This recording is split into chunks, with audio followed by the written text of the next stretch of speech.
Halo semuanya, selamat datang kembali di review pack. Kali ini yang datang adalah pack Epic dengan judul World Player of the Year 2025. Ini Epic yang muncul karena event Ballon d'Or kemarin, baru rilis ya. Rekomendasi gacanya awal-awal itu bintang 3. Tapi sebelumnya, kita bahas tentang dua pack lainnya yang tiba-tiba muncul, yaitu Brazilian League atau pack Showtime dengan rekomendasi gacha bintang 2 ya. Ada 4 pemain utama, salah satunya Neymar, rating 106. Ini menarik, tapi masalahnya stamina 70-an jadi jelek. Skip aja. Lalu ada pack J-League Monthly MVP yang setiap minggu ada Showtime-nya. Rekomendasi gacanya bintang 1. Tentu, ini cuma info saja ya. Ada 4 pemain Showtime tapi nggak perlu digacha, nggak terlalu berguna. Karena rekomendasi gacanya bintang 1 coy. Lanjut, kita akan membahas tentang pack Epic World Player of the Year 2025. Di pack Epic utama ini, ada 3 pemain unggulan yang jadi target utama, yaitu Ousmane Dembélé, pemenang Ballon d'Or 2025, Lamine Yamal peringkat 2 Ballon d'Or, dan Vitinha peringkat 3 Ballon d'Or.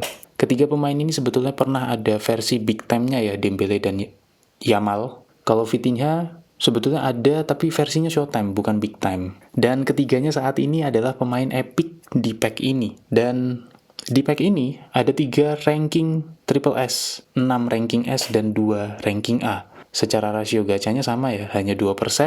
Kalau mau mengejar 3 pemain tersebut, dan secara voters, mayoritas voters, sampai 74 voters, sangat merekomendasikan untuk gacha. Menurut aku pack ini bintang 3 secara performa dan statistik, tapi FOMO-nya luar biasa. 74 banding 20 itu hampir 3 kali lipat yang mau gacha, tapi jujur agak aneh sebetulnya. Ketika aku cek terakhir, dia tiba-tiba naik jadi rekomendasi gacha bintang 4. Jadi di video ini kita capture ya, ada peningkatan rekomendasi gacha. Aku nggak tahu per detik ini, kalau kalian masuk ke webnya, apakah masih bintang 3 atau sudah berubah bintang 4. Lalu apakah worth it sampai rekomendasi gacanya berubah bahkan? Mari kita bahas. Ousmane Dembélé, pemenang Ballon d'Or. Kita mulai dengan pemenang Ballon d'Or kita, Ousmane Dembélé.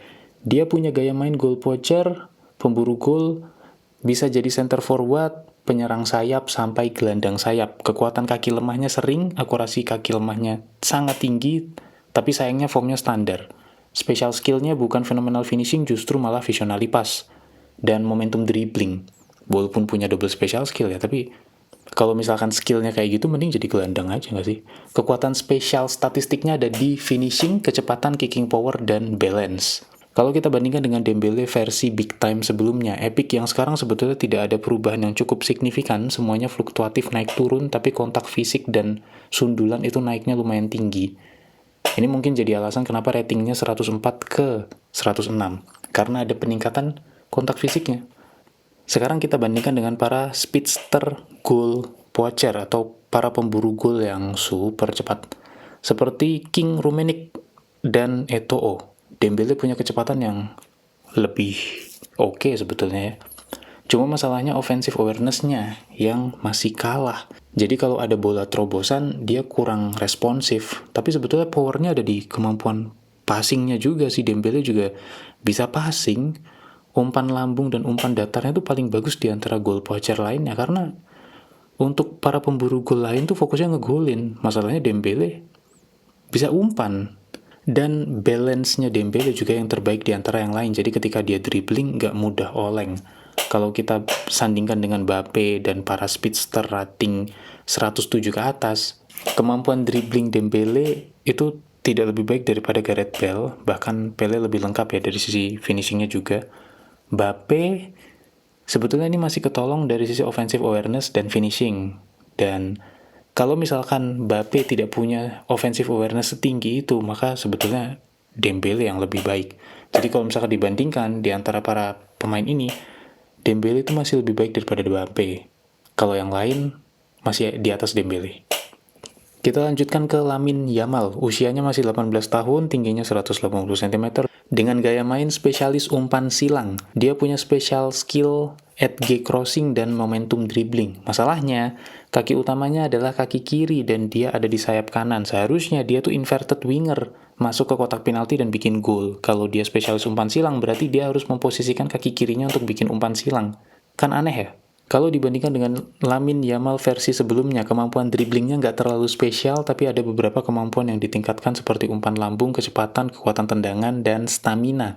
Itu semua paling bagus di antara Lamine Yamal lainnya. Kalau dibandingkan dengan para pendahulunya, sayap kanan dan kiri terbaik Barcelona ada Lionel Messi dan Neymar. Secara kemampuan dribbling jelas kalah ya dari keduanya. Tapi umpan lambung dan umpan datarnya Yamal masih bagus, kecepatan akselerasinya juga cukup oke, kicking powernya setara dengan Messi. Sekarang kita bandingkan dengan para spesialis umpan silang lainnya seperti Figo, Carlos, dan Beckham. Yamal di sini masih kalah dari lengkung dan umpan lambungnya Figo, tapi Yamal adalah crossing spesialis dengan kecepatan paling bagus di antara yang lain.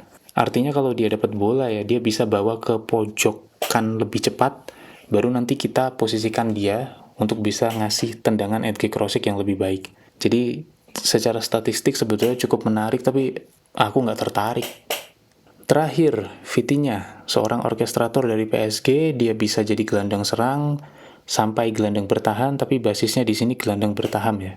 DMF. Formnya stabil, menariknya itu. Dia punya special skill fenomenal pass, kemampuan ball controlnya juga sangat baik. Sayangnya, akselerasi dan speednya sebetulnya cukup, tapi menurut aku kurang aja gitu. Apalagi dia orkestrator, lompatan dan headernya juga kecil banget. Untuk seorang DMF yang bisa ngebantu defense, ya DMF darat, mau gimana lagi. Menurut aku sayang aja defense-nya, kalau misalkan bisa digeser ke ball control sama kicking power lebih baik. Kalau dibandingkan dengan Vitinha versi sebelumnya, ada beberapa aspek yang justru jatuhnya luar biasa, seperti umpan rendah, dribbling, offensive awareness, stamina, dan balance-nya itu jatuhnya banyak. Sekarang kita bandingkan dengan DMF lainnya, apalagi kita bandingkan dengan Rodri, pemenang Ballon d'Or sebelumnya. Kemampuan defensif Rodri itu sekelas dengan back tengah top tier. Rodri lebih di plotting untuk DMF defensif, sedangkan Vitinha di DMF defensif plus tukang umpan juga. Lalu juga dibandingkan dengan para pemain epic top tier lainnya seperti Pirlo, bisa dilihat bahwa Pirlo punya kemampuan defensif yang sangat baik dan passingnya juga luar biasa ya. Vitinha ini sama-sama punya rating 105 tapi tidak sepowerful Pirlo. Vitinha cuma lebih bagus dari sisi speednya saja. Kesimpulan akhir ya, dari aku untuk pack ini aku setujunya bintang 3 sebetulnya. Bukan yang 4. Ini bagus, tapi aku ngelihat gara-gara hype-nya aja sih. Karena kan baru kemarin ya Ousmane Dembele itu dinobatkan sebagai pemain terbaik dunia Ballon d'Or. Jadi hype-nya masih kerasa. Tapi secara aspek mendang-mending ya, sama statistik menurut aku masih ada beberapa pemain yang masih worth it kalau misalkan kalian punya di 2025 tanpa harus ngegacha ini. Jadi kalau misalkan nggak gacha pack ini juga nggak masalah, nggak terlalu spesial. Dembele juga yang sebelumnya masih oke, yang big time, POTW juga masih banyak. Untuk Lamine Yamal memang anomali, tiba-tiba dikasih gaya main spesialis umpan silang. Mungkin Konami merasa kalau kita kasih Yamal profilik winger lagi kayaknya akan terlalu bisa dikomparasi deh, nggak ada sesuatu yang spesial. Jadi ya sudah, tiba-tiba jadilah itu Lamine Yamal spesialis umpan silang. Dia punya kecepatan yang sangat tinggi, bisa jadi tukang crossing yang oke, tapi lengkungnya kurang. Lalu Vitinha, DMF dengan tinggi 172 cm, kemampuan defensifnya tuh sekelas POTW. Menurut aku ya, ini nggak worth it. Rating 105 tuh mending aku pilih Pirlo daripada Vitinha, buat apa gitu ya. Justru lebih baik Vitinha yang sebelumnya, karena dia punya visionary pass. Kalau orkestrator punya phenomenal pass tuh kayak oke. Tapi kalau visionary pass itu kayak bagus gitu loh. Karena phenomenal pass itu justru lebih dibutuhkan untuk gelandang-gelandang yang aktif mendistribusikan bola seperti creative playmaker. Jadi gitu ya, aku kembalikan ke kalian. Silahkan kabar-kabar kalau sudah dapat para pemain ini, dan tolong di-review juga di kolom komentar. Dari sisi aku nggak terlalu tertarik dengan pack ini. Bintang 3 sih menurut aku. Walaupun nanti kalau kalian lihat di web ternyata bintang 4 ya sudah. Votersnya juga banyak yang pengen gacha karena hype doang. Nggak tahu kalau dari gameplay mungkin lebih enteng karena script Konami. Setuju nggak sama aku terutama sama review pack ini, atau kalian punya pandangan sendiri? Tulis di kolom komentar dan kita bahas bareng-bareng. Terima kasih semuanya.